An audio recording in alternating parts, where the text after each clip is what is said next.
DIY sports energy drink that can be found at home. Here are the ingredients needed: honey, ice, dalandan, water, and salt. Cut the dalandan into half to get the juice extract.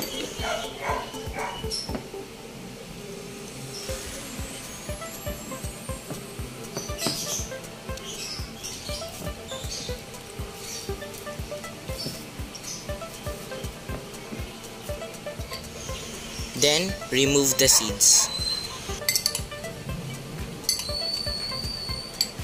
Then, add salt.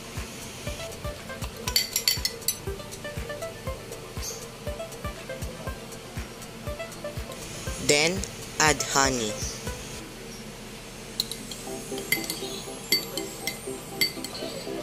Then, add ice for refreshment and pour water.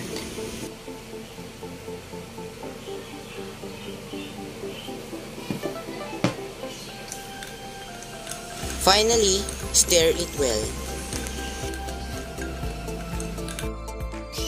And this is my finished Dalandan Enertrain drink.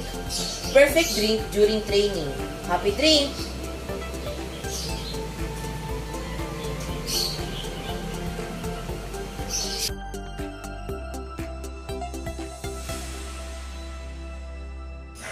Thanks for watching. This is Raul Jayden Tanghal, 7 Excellence.